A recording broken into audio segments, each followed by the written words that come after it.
স্বাক্ষর করা অথবা না করা এই নিয়ে বিভিন্ন বিতর্ক থাকতে পারে, তবে জুলাই সনদ নিয়ে খুব বিতর্ক আছে এটা আমার কাছে মনে হয়নি।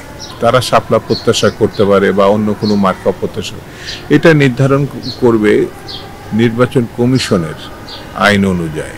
প্রতিটি গণতান্ত্রিক রাজনৈতিক সংগঠনের তাদের নিজস্ব দৃষ্টিভঙ্গি অনুযায়ী স্ব রাজনৈতিক কর্মকাণ্ড পরিচালনা করতে পারে, অন্যের সঙ্গে সেটি নাও মিলতে পারে। এটি গণতন্ত্রের সৌন্দর্য। জুলাই সনদে যারা তরুণ, যারা কিশোর, তাদের একটা বড় ভূমিকা ছিল। বান্ডেল থাকলে প্রতি সেনমানিতে টাকা বাঁচবে। বিকাশ সেনমানি বান্ডেল কিনে জিতুন প্রতি লেনদেনে।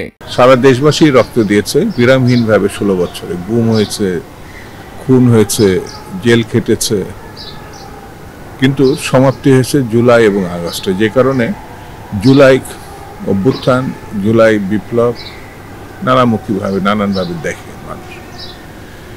যেহেতু তরুণদের একটা বড় ভূমিকা জুলাই এবং আগস্টে ছিল, তাদেরই একটি অংশ এনসিপি গঠন করেছে। তো এনসিপির ভূমিকা স্বাভাবিক কারণে ধরে নেওয়া হয় তরুণ নির্ভর একটি রাজনৈতিক দল। যদিও যে সময় গঠন হয়েছিল, যে সম্ভাবনাটা দেখা দিয়েছিল, এখন অনেকটাই সেই জায়গা থেকে সরে এসছে বলে অনেকে মনে করে, মানে জনপ্রিয়তার ক্ষেত্রে। তো তারাই সবাই প্রত্যাশা করেছিল জুলাই সনদে প্রথম স্বাক্ষরকারী হবে, কিন্তু যে কোনো কারণে হোক তারা এই স্বাক্ষরটা করেনি। তবে ঐক্যমত কমিশন বলেছে যারা স্বাক্ষর করেনি তারা পরেও স্বাক্ষর করতে পারবে। যেমন গণফোরাম নামে একটি রাজনৈতিক দল সেদিন উপস্থিত ছিল, স্বাক্ষর করছিল না, পরের দিনই তারা আবার স্বাক্ষর করেছে।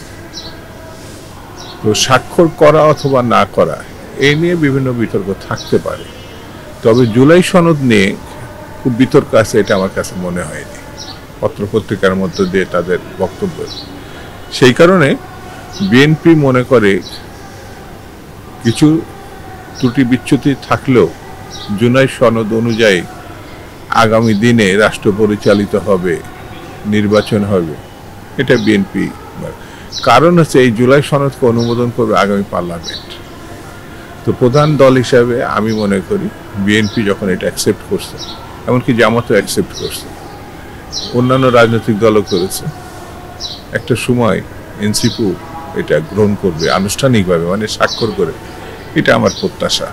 জামাতে ক্ষমতায় আসা অথবা আওয়ামী লীগে ফিরে আসা, এটা তার বিশ্লেষণে হয়তো মনে হয়েছে, তবে আমি কোনো সম্ভাবনা দেখি না। এই কারণে জামাত আন্দোলন করেছে 16 বছর, বিএনপি তার থেকে বেশি আন্দোলন করেছে, অন্যান্যরা তো করছেই। অর্থাৎ গণঅভ্যুত্থান সম্মিলিত প্রচেষ্টা, 14 দল বাদে এবং শেখ হাসিনা বাদে এই আন্দোলনে কেউ কম কেউ বেশি ছিল, কিন্তু এটা সম্মিলিতভাবেই স্বৈরতন্ত্রের পতন হয়েছে। তো সম্মিলিত প্রচেষ্টায় এবং আন্দোলনের মাত্রা কম বেশি থাকতেও পারে। তো কে ক্ষমতায় যাবে সেটা নির্ধারিত হবে আগামী নির্বাচনের মধ্য দিয়ে। নির্বাচনে জনগণ যেটা চাবে, যাদের পক্ষে যাবে সেই সরকার গঠন করবে। তো কে ক্ষমতা আসলে কে ক্ষমতায় মানে ফিরে আসবে রাজনীতিতে, সেটা এই মুহূর্তে আমার কাছে খুব বড় বিষয় না। আগে ভোটটা হওয়ার দরকার, আগে জনগণের সমর্থন, বিরোধিতা, প্রত্যাখ্যান এটা বোঝা যাবে নির্বাচন। তার আগে মন্তব্য করা ঠিক হবে না। তারা শাপলা প্রত্যাশা করতে পারে বা অন্য কোনো মার্কা প্রত্যাশা, এটা নির্ধারণ করবে নির্বাচন কমিশনের আইন অনুযায়ী। তো নির্বাচন কমিশন একটি রাজনৈতিক দল,